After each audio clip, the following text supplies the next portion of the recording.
உங்கள் favourite TV ஷோக்களை இனி miss பண்ண தேவையில்லை. ZEE5 இல் முற்றிலும் இலவசமாக காணுங்கள், இங்கேயும் எப்பொழுதும். இது பாரு, நான் உனக்காக தான் பொறுமையா இருக்கேன். இதே மாதிரி வேற யாராவது பேசியிருந்தாங்கன்னு வச்சுக்கோயேன், இந்நேரம் வேற எதுனா நடந்திருக்கோங்க. சரி, எங்க அம்மா அப்படி கேட்டதுக்கு நீங்களே என்ன பதில் சொன்னீங்க? அவங்க கிட்ட என்ன மாப்பிள்ள சொல்ல முடியும்? ஆண்டாளத்தான் ஒரு மாசத்துக்கு பொறுத்துக்கத்தா நான் அவங்க கேட்டதை போட்டு போடுறேன் அப்படின்னு சொல்லியிருக்கேன். யோ, பைத்தியக்காரனாயா நீ? இல்ல பெரிய மனுஷனான்னு கேக்குறேன். எங்க அம்மா ஏதோ கேக்குறாங்கன்னா உனக்கு எங்க புத்தி போகுது? வயசாயிட்டா எல்லாருக்குமே மூலம் வங்கிருமா என்ன? ஏய், என்னையா மாப்பிள்ள பண்றது? பொம்பளை புள்ளைய பெத்துப்புட்டனே, மாப்பிள்ளை வீட்டுல கேட்கறத பண்ணி கொடுத்தாதானே என் புள்ள அங்க போய் சந்தோஷமா இருக்க முடியும். யோ, பைத்தியக்கார மாதிரியே பேசிட்டுக்காது. எங்க அம்மாக்கு அறிவு இருக்காதுன்னு எனக்கு தெரியும். உனக்கு நீ எப்படி 75 பவுண்ட் ரெடி பண்ணுவ? எங்க இருந்து ரெடி பண்ணுவ? ஆண்டாள் கூட வாழ போறது யாரு? நானா எங்க அம்மாவா? ஏய், நீ சொல்றதெல்லாம் புரியுதியா? ஆனா அம்மா அப்படி கேட்கும்போது நான் என்னையா பதில் சொல்ல முடியும்? யோ அம்மா, நீ எல்லாம் இப்படி இருப்பேன்னு நான் சத்தியமா எதிர்பார்க்கல. சரியா? இந்த சீர் கொடுக்கறதுல எதுக்குன்னு நினைச்சீங்க?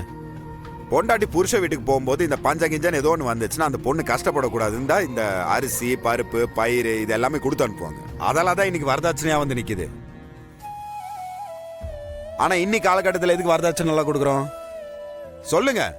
பொண்ணு மேல பெத்தவன் எவ்வளவு பாசம் வச்சிருக்கிறான்னு ஊரறியா காட்டுறதுக்கு தான், பெருமை பீத்திக்கிறதுக்கு, வேற எதுக்கும் இல்ல.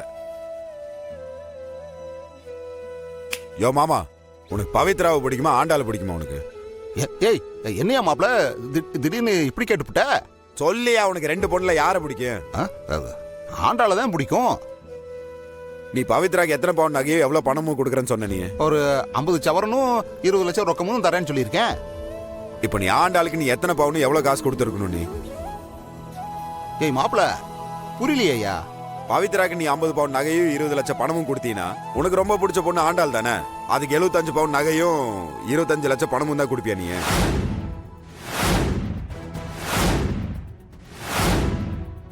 உனக்கு ஆண்டாள் மேல இருக்கிற பாசத்துக்குலாம் நீ 100 பவுன் நகையும் 50 லட்சம் பணமும் கொடுத்துருக்க வேண்டாமா?